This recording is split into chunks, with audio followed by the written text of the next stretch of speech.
apparaître sur le seuil, rebelant. Un dessert sans fromage, une belle à qui me manque un œil. Le fermier de Géphos. Peu de temps après, c'est Liébar, le fermier de Touques. Tous deux offrent à leur propriétaire des poules ou des fromages.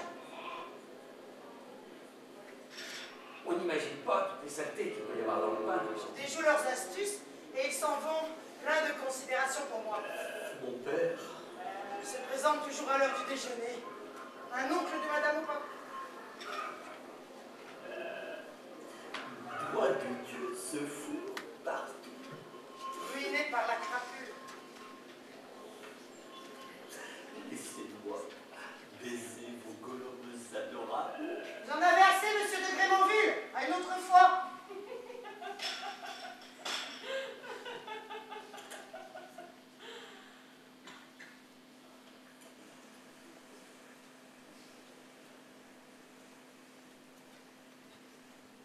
Et les premiers jours, elle s'est sentie moins faible. Résultat du changement d'air et de l'action des hommes.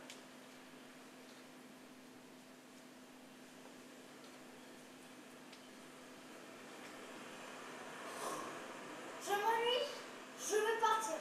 Cet après-midi, on s'en ira avec l'âne au-delà des roches noires, du côté d'Elqueville. Le Havre est à droite, Deauville à gauche, et en face la pleine mer. Elle est brillante de soleil, lisse comme un miroir, tellement douce qu'on entend à peine son murmure. Allez chercher des coquilles!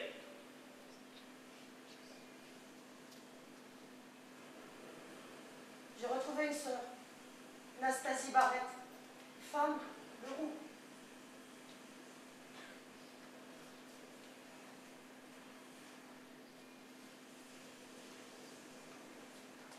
Je leur ai acheté des chemises, une couverture, un fourreau. Il vous exploite.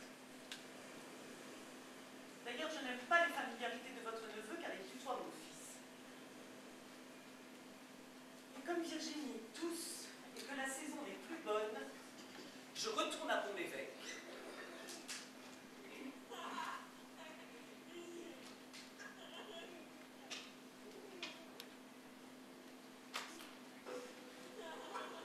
Lundi 14 juillet 1819. Je n'ai plus oublié la date.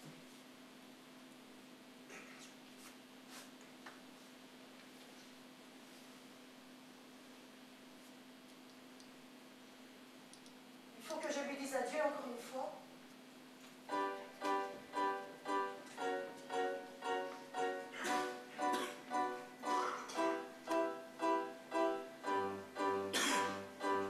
Après mon dîner, elle chaussa des galoches et avala les 4 lieues qui séparent Pont-l'Évêque de Honfleur.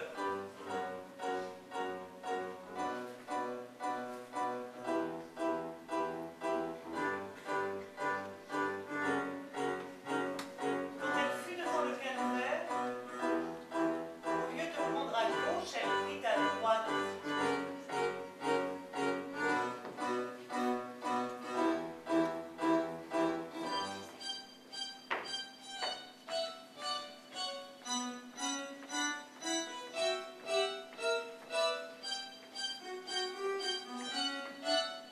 Se perdit dans des chantiers,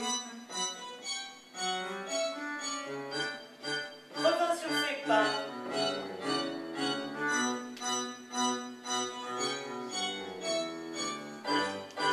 Des gens qu'elle accosta l'engagèrent à se hâter. Elle fit le tour du bassin rempli de navires, se heurtait contre des amarres. Puis le terrain s'abaissa, des lumières s'entrecroisèrent. Je crois que je deviens folle. J'ai aperçu des cheveux dans le ciel. Au bord du quai, d'autres hennissaient, effrayés par la mer. Un ballon qui les enlevait les descendait dans un bateau où des voyageurs se bousculaient entre les barriques de cidre, les paniers de fromage, les sacs de grains. On entendait chanter les poules. Le capitaine jurait.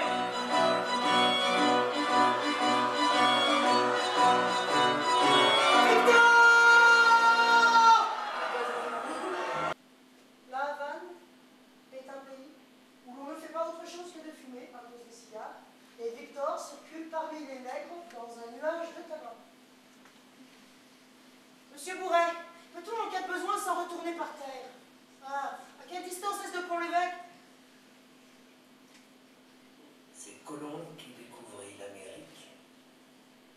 tire son nom d'Amérique Vespuce. Bel exemple d'injustice. Sans la découverte de l'Amérique, nous n'aurions pas la syphilis et le phylloxéra.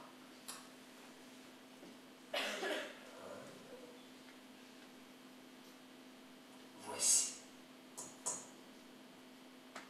Ce réseau de lignes coloriées fatigue ma vue. Je ne vois qu'un point noir.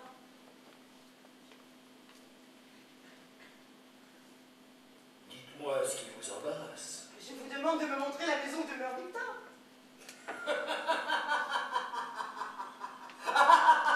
vois pas ce qui vous fait rire.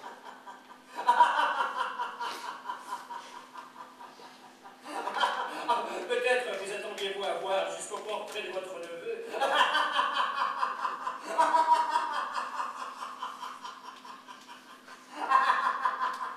Son intelligence est bornée.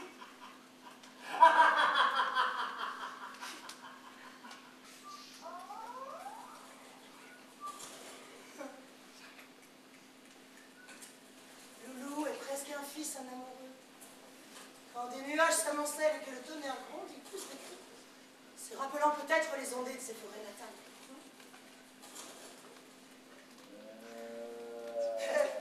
Le ruissellement de l'eau excite son délire. Une fenêtre est perdue, monte au plafond, renverse tout.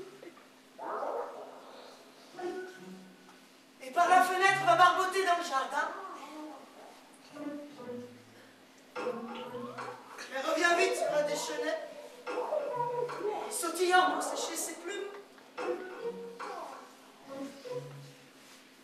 Montre tantôt sa queue, tantôt son bec. Vous parlez trop.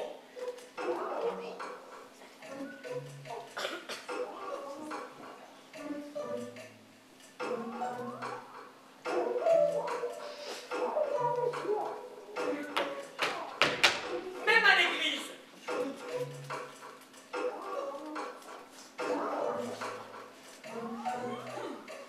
Bien que vos péchés peuvent, sans déshonneur pour vous et sans inconvénient pour le monde, se répandre à tous les coins du diocèse, monsieur le curé a jugé convenable de ne plus recevoir votre confession que dans la sacristie.